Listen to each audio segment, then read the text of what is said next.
সারাদিনের নিউজ বৃত্তান্তে সকলকে স্বাগত। আপনাদের সঙ্গে আমি দেবলীনা। দেশ থেকে রাজ্য, শহর থেকে গ্রাম, দিনের গুরুত্বপূর্ণ খবর নিয়ে শুরু করছি আজকের সারাদিনের নিউজ বৃত্তান্ত।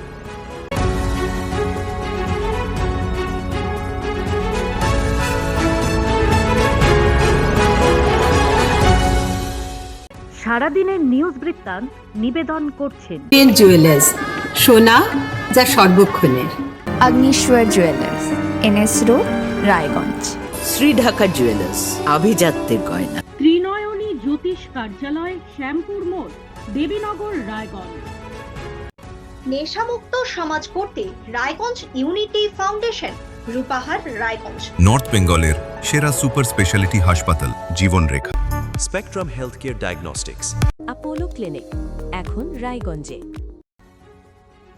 মাতৃসদন, রায়গঞ্জ পুরসভা পরিচালিত এই স্বাস্থ্যকেন্দ্র বর্তমানে পুরসভার বহুল চর্চিত স্বাস্থ্য বিভাগ। কারণ এই মাতৃসদনের দিকে বারে বারে আঙুল উঠেছে দুর্নীতিকে কেন্দ্র করে, উঠেছে টাকা নয় ছয়ের মতো গুরুত্বপূর্ণ অভিযোগ। অথচ কংগ্রেসই পুরো বোর্ডের আমলে পুরো এলাকার দুস্থ অসহায় পরিবারগুলির মায়েদের প্রসূতিকালীন চিকিৎসার জন্য সাজিয়ে তোলা হয়েছিল এই মাতৃসদনকে। পরবর্তীকালে তৃণমূল সরকার পুরসভায় ক্ষমতায় আসার পর একের পর এক অভিযোগ উঠতে শুরু করে এই মাতৃসদনের বিরুদ্ধে। বর্তমানে প্রায় 46 জন মহিলা কর্মী কর্মরত এই মাতৃসদনে, বেতন নিয়ে রয়েছে তাদের বিস্তর অভিযোগ।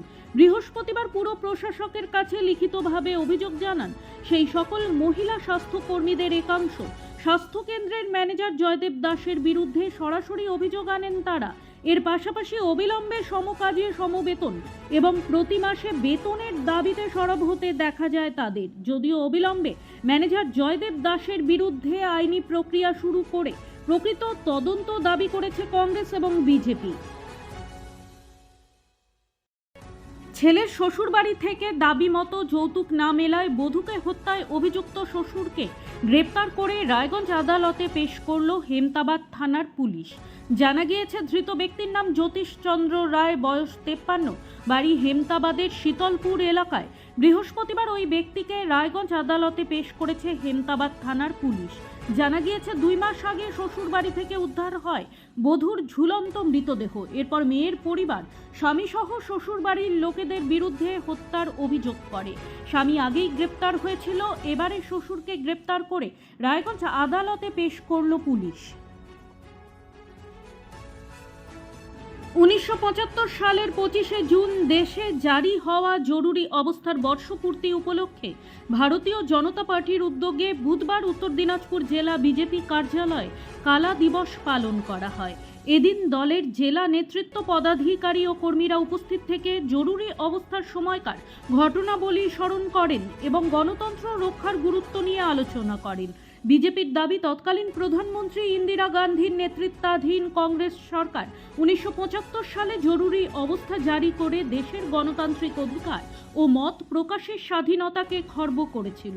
সেই সময়ের ঘটনাকে স্মরণ করেই প্রতি বছর 25শে জুন কালা দিবস হিসেবে পালন করে বিজেপি। উত্তর দিনাজপুর জেলা বিজেপি কার্যালয়ে আয়োজিত অনুষ্ঠানে বক্তারা জরুরি অবস্থাকে স্বাধীন ভারতের ইতিহাসের অন্যতম অন্ধকার অধ্যায় বলে উল্লেখ করেন। উপস্থিত নেতারা নতুন প্রজন্মের কাছে সেই সময়ের ইতিহাস তুলে ধরার প্রয়োজনীয়তার উপর জোর দেন, যাতে ভবিষ্যতে গণতান্ত্রিক মূল্যবোধ ও সাংবিধানিক অধিকার রক্ষার বিষয়ে মানুষ আরও সচেতন হতে পারে। প্রতিদিনের প্রতি মুহূর্তের খবরের আপডেট পেতে চোখ রাখুন নিউজ বৃত্তান্তের ফেসবুক পেজে। সাবস্ক্রাইব করুন নিউজ বৃত্তান্ত ইউটিউব চ্যানেলকে।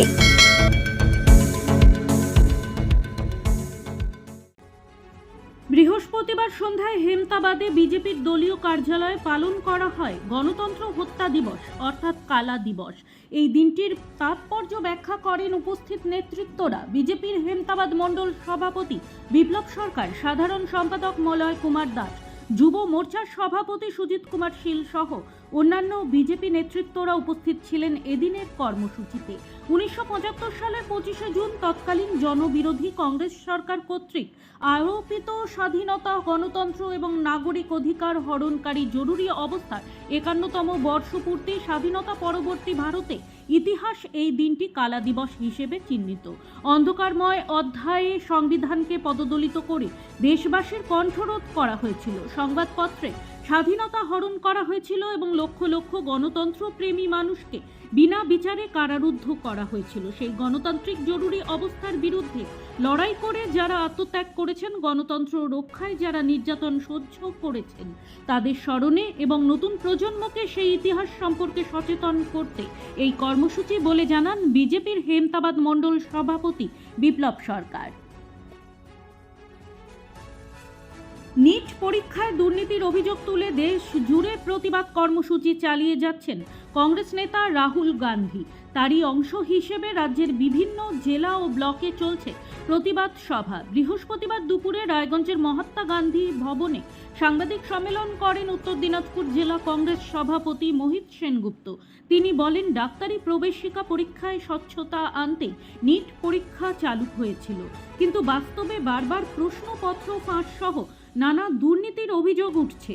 মোহিত সেনগুপ্তর অভিযোগ, এই দুর্নীতির কারণে মেধাবী ছাত্রছাত্রীরা বঞ্চিত হচ্ছেন এবং পরীক্ষা ব্যবস্থার ওপর ভরসা হারাচ্ছে গোটা দেশ। এই অবস্থার প্রতিবাদেই রাহুল গান্ধীর নেতৃত্বে দেশ জুড়ে বিক্ষোভ সমাবেশ চলছে বলে তিনি জানান। জেলা কংগ্রেস সূত্রে খবর, আগামী দিনে উত্তর দিনাজপুর জেলার বিভিন্ন ব্লকে নিট দুর্নীতির বিরুদ্ধে প্রতিবাদ কর্মসূচি নেওয়া হবে।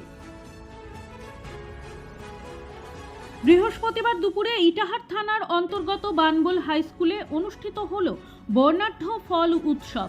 পঞ্চম থেকে দ্বাদশ শ্রেণীর ছাত্রছাত্রীরা আম, কাঁঠাল, লিচু, কলা, পেঁপে সহ স্থানীয়ভাবে উৎপাদিত নানা মৌসুমি ফলের প্রদর্শনী সাজিয়ে সৃজনশীলতার পরিচয় দেয়। ফলের পুষ্টিগুণ ও স্বাস্থ্য উপকারিতা সম্পর্কে সচেতনতা বাড়াতে এবং স্থানীয় কৃষিজ পণ্যের প্রতি সম্মানবোধ তৈরির লক্ষ্যেই এই উদ্যোগ।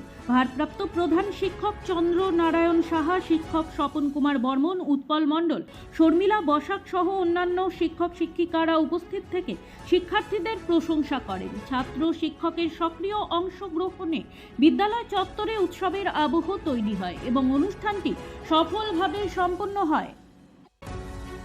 সারাদিনের নিউজ বৃত্তান্ত আজ এই পর্যন্তই।